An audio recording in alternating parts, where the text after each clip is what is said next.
baheula teh di Baghdad aya hiji lalaki boga pamajikan kemudian boga anak 3 eta lalaki teh usaha tapi ku Gusti Allah dikersakeun teu maju-maju manehanana kulimah kulit tetapi gajihna teh ieu teu nyukupan kana kahirupan keluargana usaha naon bae ternyata orenganan teu nyukupan nyana ngobrol jeung pamajikanana aduh ieu urang dibere susah amat Gusti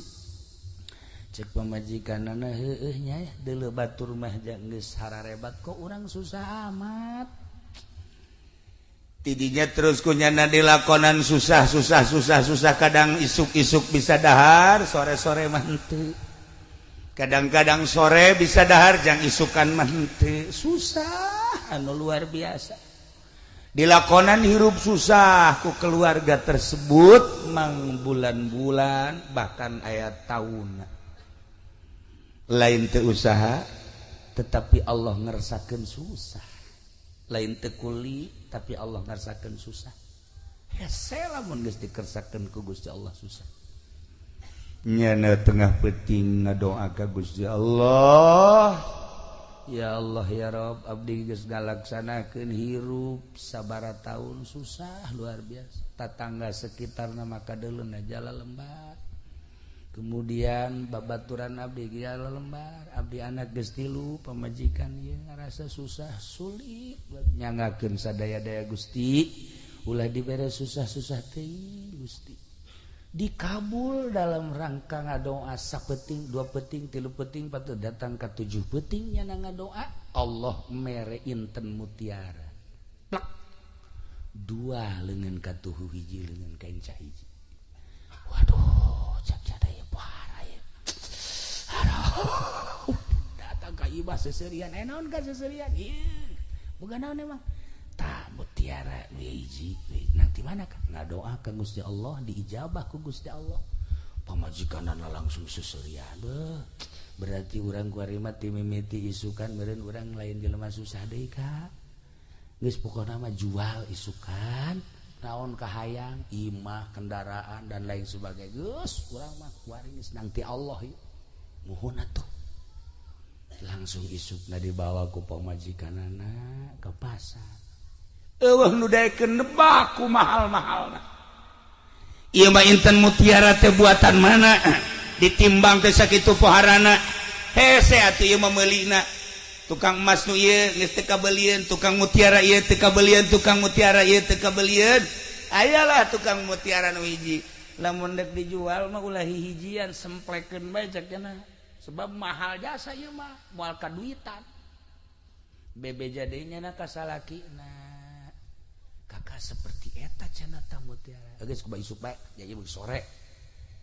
kunaon ai peuting manehanana ngimpi kiamat barang ngimpi kiamat langsung ka sorga barang lalakon ka sorga aya 2 bangunan imah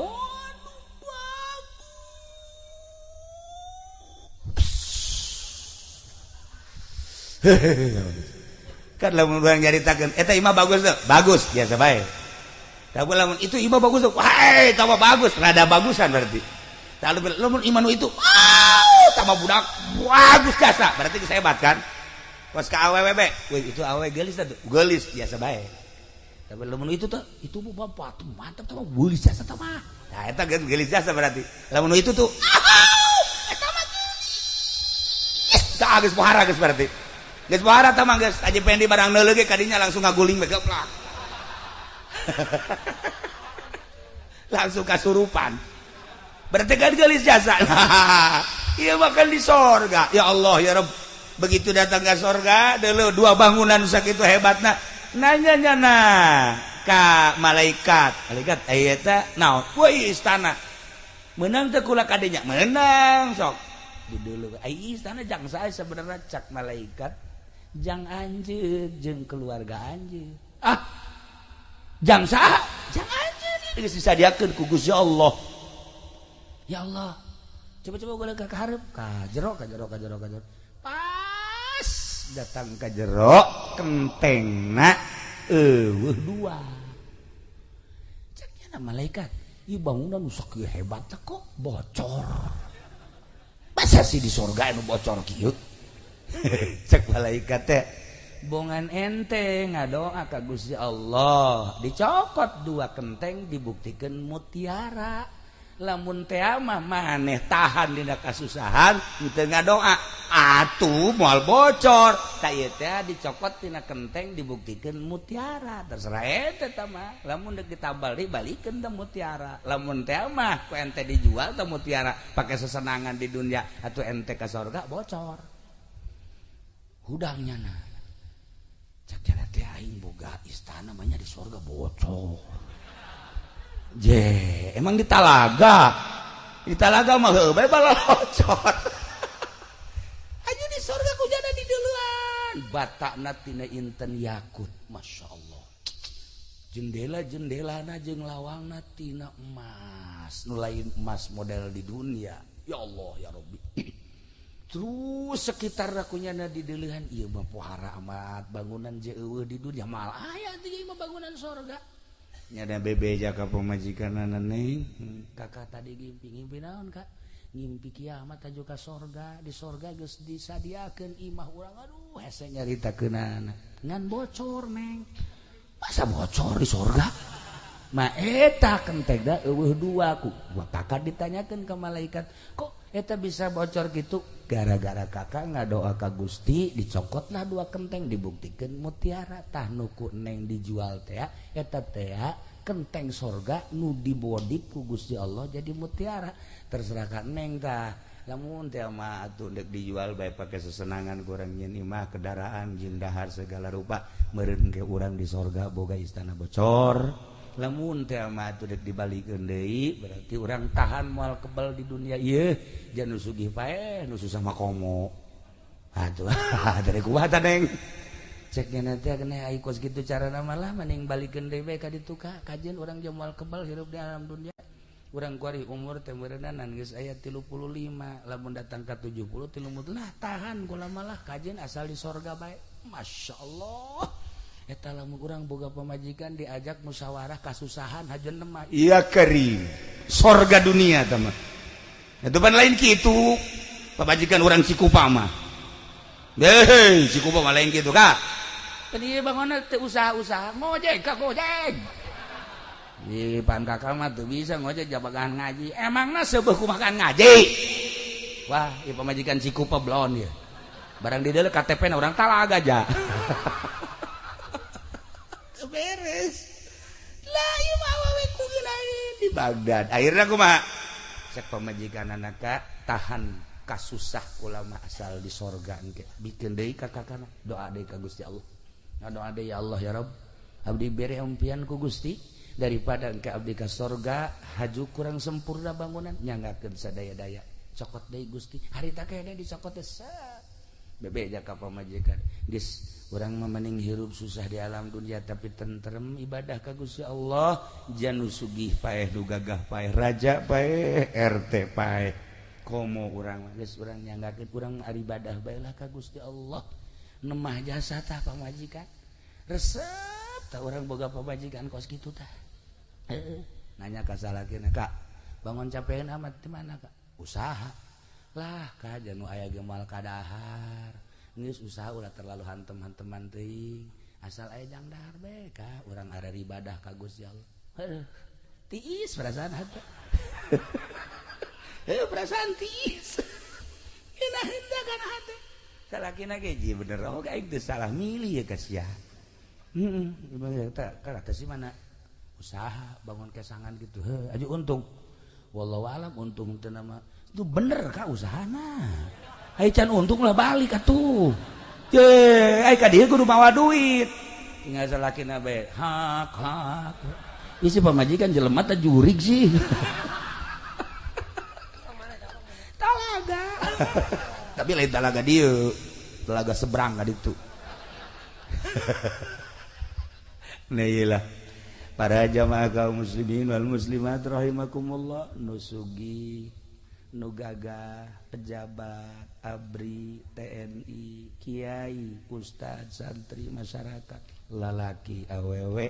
artis masyarakat biasa ujung-ujung nama maut perhitungkan ku urang diri urang ketika maut geus puguh kiai mah maut loba amal na maca Quran sholawat zikir geus puguh ustad mah paeh teh maca Quran sholawat zikir salat geus puguh santri mah maot ketika abuya anakna maot di bejaan sareurik pan ka bebiha putra maot udah tabrakan masalah kok tenangan amat jih atuh anak aing mah paeh geus talar Quran ai sia cak nu ceurik teh heueuh oge nya atuh jih atuh santri mah keur ngaji salat ustad kitu keneh polisi tah jeung abri nu kudu mikir ge jeh mun paeh aing kumaha ieu nah geus kalona polisi pedagang nu ngabohong bae tolol ye tah pikir tah kiai ge anu teu bener mah ngiaina bolak-balik ke pendopo bae ieu sarua siksaeun Allah jih pikir ku urang ketika urang maot kiai geus puguh maca Quran sholawat santri ustazah kitu keneh anu ngaladen ka salaki geus boga bekal dagang anu jujur jelas geus boga bekal anu ieu kabeulem syahid geus teu kudu dipermasalahkeun deui beak dosana ku kabeulem bae sing yakin jeung sing percaya perang selesai dosa geus teu dideuleu ku Gusti Allah lantaran naon luhur ngaluhurkeun agama Allah selesai kiai anu beneran kiaina isuk ngaji sore enggeus sanajan gede dosana teu dideuleu ku Gusti Allah deuleu perjuanganan ai sieun paeh perjuanganna naon dagang karung ngabohong bae meuli anu asli dioplos nah ieu geura da kumaha deui ieu salat inget ka karung bae ayo da kumaha aja bae naon bawain ka kuburan ya lamun kukula jeung kurang teu didoakeun mah wallahu alam bisawab ngan tetep urang doakeun mudah-mudahan nyana panjang umur atuh didoakeun kitu ge we pendek bae nah ieu mah keur carita teu saha renungkeun ku urang ulah wakanana mun aing isuk paeh sakitu bae mun aing isuk paeh nu gabaturan aing saha anak di luhur pamajikan di luhur anak di luhur salaki di luhur amal urang sebuah renungan urang dibere sugih syukuri kasugihan urang dibere susah nemah ku kasusahan kabeh menang pamere Allah mun tadi dongeng jelema susah kajeun tahan susah pal kebel bakal ka akhirat sebab karena naon Kangjeng Nabi lalampahan ka sorga begitu datang ka sorga Masya Allah ajib cik Kangjeng Nabi anna aktsara ahliha fuqara'u sanyana pangloba-loba ada penduduk surga jelema-jelema nu sararusah palalakir sebab naon dek dihisab naon hisabeuna anak kok santri misalnya ayeuna dihisab teh ditanya santri naon boga sia bogana naon sugan sendal ge cepit sebelah lain naon kula mah teu bogana samping ge IG menang pamere cek jana teh oh siapa teu bogana naon kula mah kadang-kadang kula mah dahar ge milu ka babaturan kula milu ka kula pamilu-milu bae aya biasa ayo makrak batur elos ayo usah naon mah buah kiai di orang ku kula masalah hisabeun santri mah oh cek malaikat langsung surga hisabeun nek naon nu dihisab atuh santri gawe nangan ngaji salat harta teu boga nya barang si ieu pae nah nang di mana sia ta mobil truk nu beureum hayu sia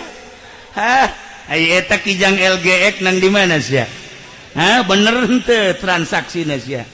aya malaikat rante